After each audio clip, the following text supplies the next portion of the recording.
You know, YouTube is all fine and good, but sometimes you gotta listen to a higher calling, like becoming a monster hunter. And everybody knows you gotta be prepared for everything. And if your weapon doesn't make an engineer cry, you have no business being a monster hunter. Just kidding, that's ridiculous. You need way more functions.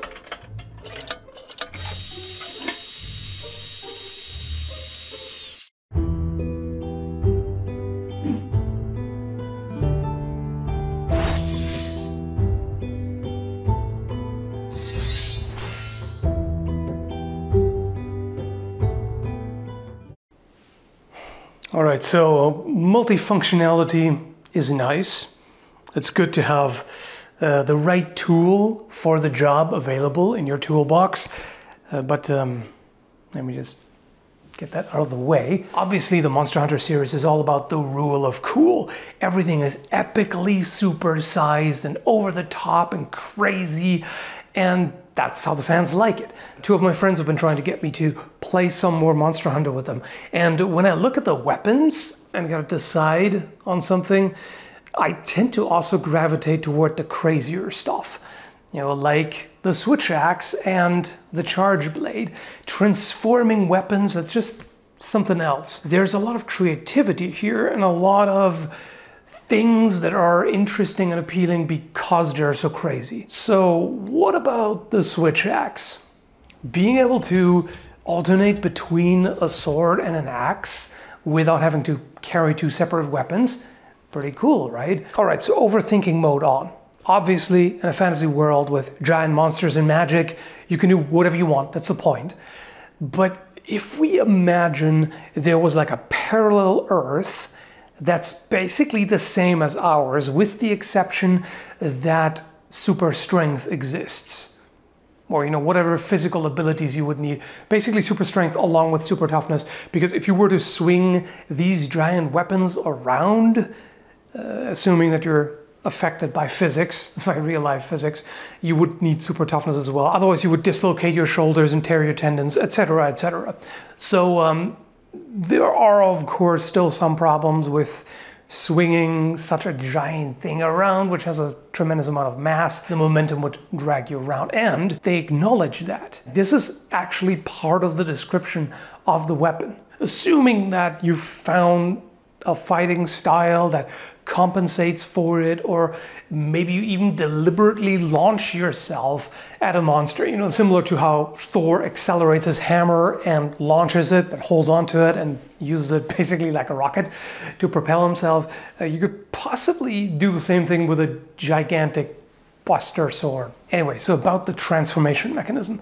Here's one thing I find really strange. In axe configuration, this weapon is more maneuverable. If you transform it into a sword, it moves more sluggishly. That's literally the opposite of what I would expect. You know, for example, if we take this hook sword here, totally unrelated shape, but as a sword, you know, holding it like this, you can swing this pretty fast, you know, particularly since it's just a synthetic practice version.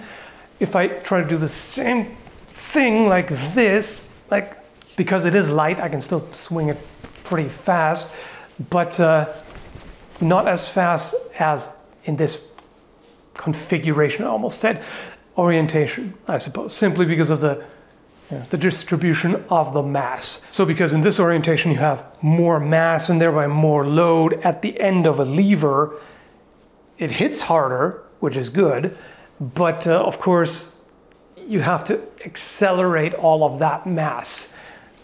You know, which is a lot easier like this, because, you know, most of the mass is here where you barely have to move it.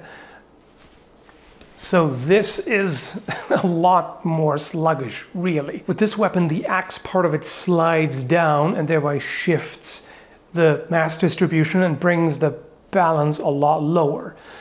So in this case, it should be way easier to handle in sword mode compared to axe mode. There's one way in which you could mitigate that a little. Let's just pretend this is a Switchaxe, and it's in sword mode right now, and you know, you hold it like a sword, and then, you know, there's a transformation stuff, and now you hold it like this. That would make a difference. Now that would reduce your range, you know, this compared to this, but this allows you to, you know, handle the weight a little better, because now your main hand is closer to that weight. So this is pretty easy to handle. You can strike quickly with it, you can stop and redirect, etc. Whereas like that, a lot harder. Unfortunately, the handle on the Switchaxe is fixed and the hunter doesn't actually change the grip. The hands are still in the same position, as you can see here. So axe mode would be harder to handle and should do a lot more damage. There is also some trickery involved in the animation. In this quarter circle swing, the forces acting on the axe part should keep it in the extended position, but instead it comes sliding down.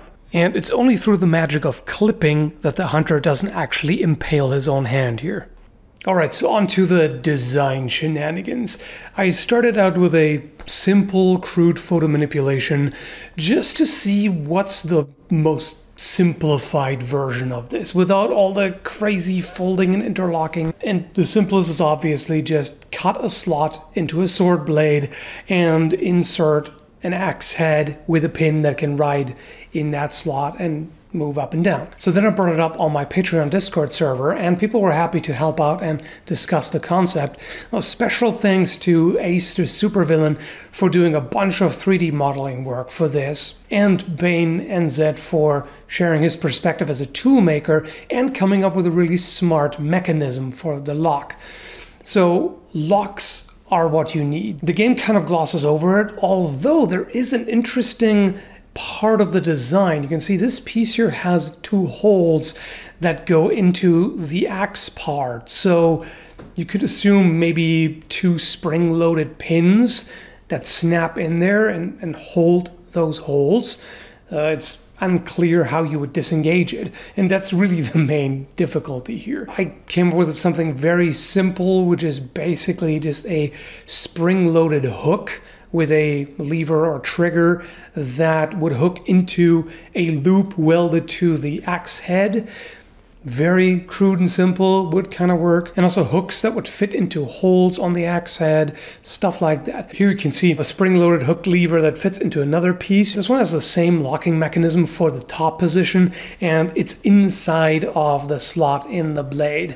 The main concern here is durability. You know, especially if you were to hit something with it, chances are this mechanism wouldn't survive for long. This would probably break or accidentally disengage or things like that. The simplest locking mechanism that Ace and I could think of would also be doable with medieval technology, where you turn part of the spine of a single-edged blade into a spring. The end of the spring that's bent outward would hit the axe head and stop it from moving unless you push it in to make it flush, and then it can slide over. And the same thing happens on top. The curved spring would act as a ramp that the axe head could slide over, and then it would spring back out behind it and then lock it in place.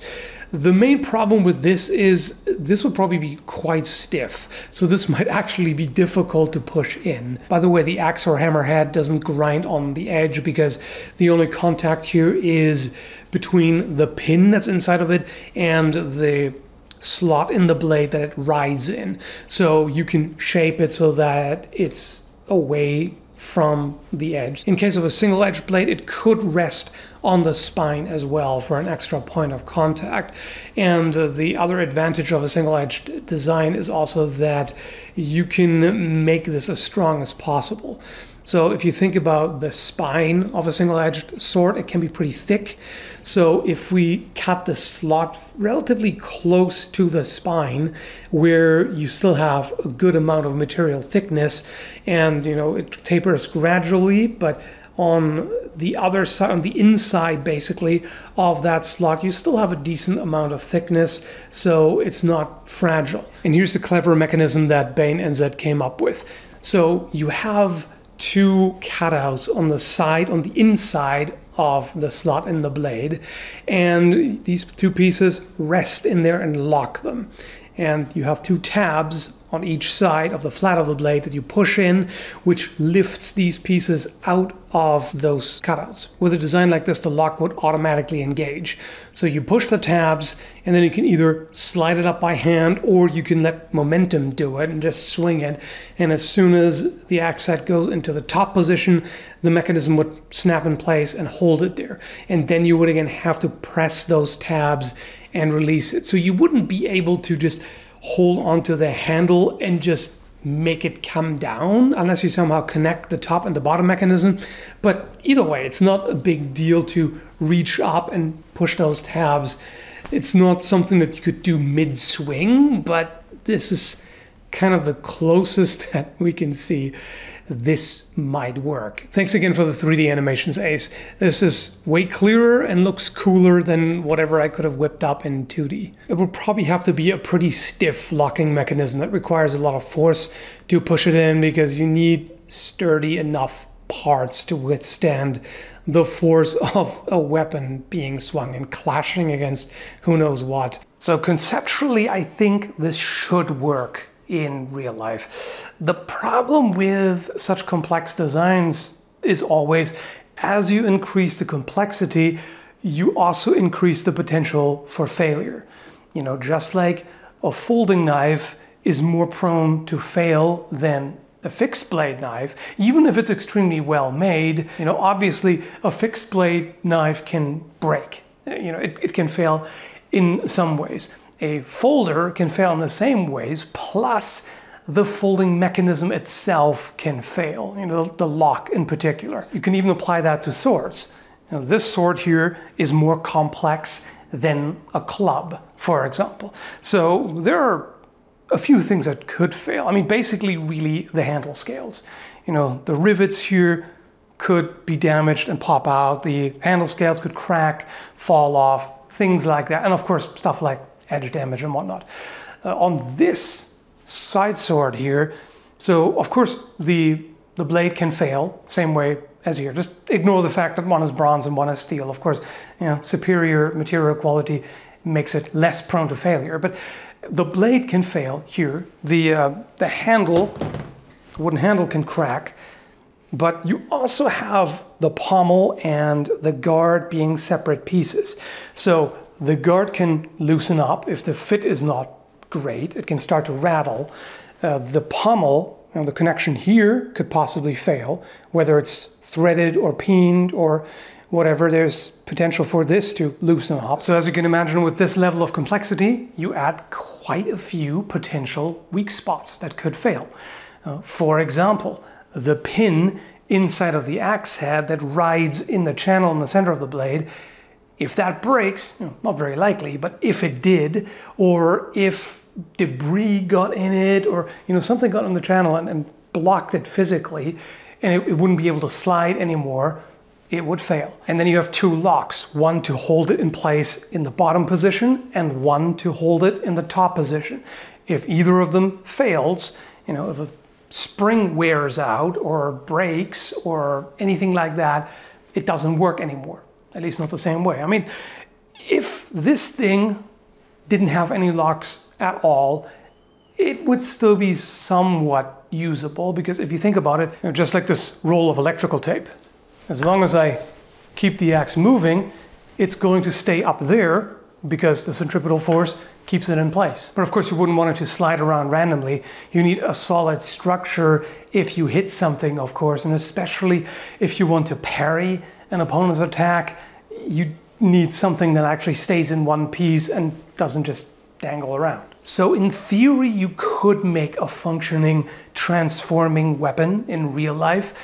It just wouldn't be as reliable as conventional designs, and it wouldn't be as strong and durable. By milling a slot or channel into the center of the blade, you already reduce its strength, because now you have less material to withstand impact. With a fuller, you only remove a bit of material and don't compromise the structural integrity in a significant way.